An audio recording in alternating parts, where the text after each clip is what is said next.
hayi ke xa ndikuxela into ezingazazi awutsho ukuthi inamba le uyifunelani ke ndizosho ndikuxela into endizazi angeke understand kakade xa ungandixelelanga uba ufuna inamba ozawuyenzani funeka understand into endixelela ukuthi okay ndifuna inamba yokwenza le nale nale ngitsho understand ngoku ndizawubhula ndibe ligqirha ndiqonda ukuthi noba ufuna ukwenza ngale namba ndizawuqondani xa ungandixelelanga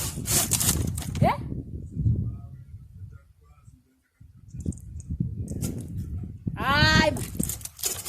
wena uyabhayiza kahle kahle ngoba ndithi mna yithi inamba le uba uzawuyenzani ngoba ungenza kuba uzofona apho uthethe ububhanqa kanti ububhanqa ubungawuthetha ngoku ndibona ndikwazi ukuphendula kwangoku ngoku xa ufuna inamba wena uyisakude lento kanti ke mhlawumbe ungenzeka kukhona isizathu esivakalayo sokuba ufuna inamba khona into ezayixoxa efonini mna nomuntu endingamazi into endiyixoxayo ndixoxa nomuntu endimaziyo into endiyaziyo ngoku ufuna uyondisurprise efonini andiyomntu wezisurprise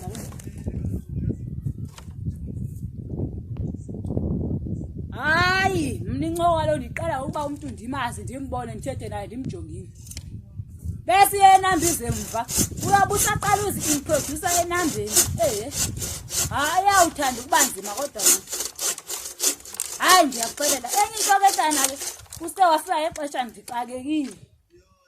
njengoba ndixakekile nje uyandilibazisa